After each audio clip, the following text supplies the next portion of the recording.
So before the agony and ecstasy of Super Tuesday is lost in a flurry of nonstop insults at tonight's debate, as seen in this artist's rendition of The Last Round,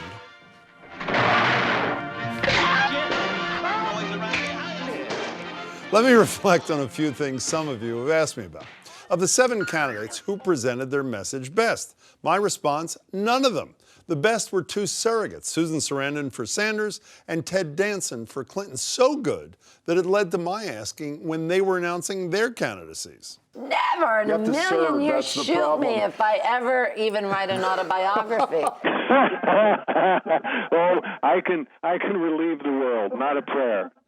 The most embarrassing moments? Well, that's a tie. Mr. Trump, Mr. Trump, Mr. Trump.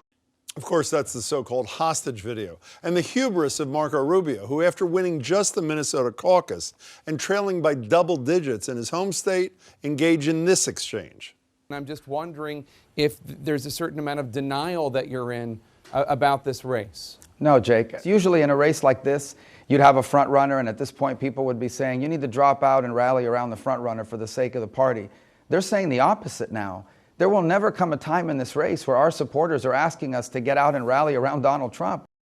What stuck with me most, though, is the willingness, if not eagerness, of editorial pages, columnists, and today a former presidential nominee, to pile on Donald Trump and his comments about Muslims, Mexicans, women, and non-comment about the KKK last Sunday morning. They deserve some piling on. But these same hand-wringers spent almost no time talking about what his massive support says about America in 2016. Some good, some very bad. Donald Trump is simply the Pied Piper. It's those who follow him who demand our attention. What do you think? With me? What are your thoughts? Share them.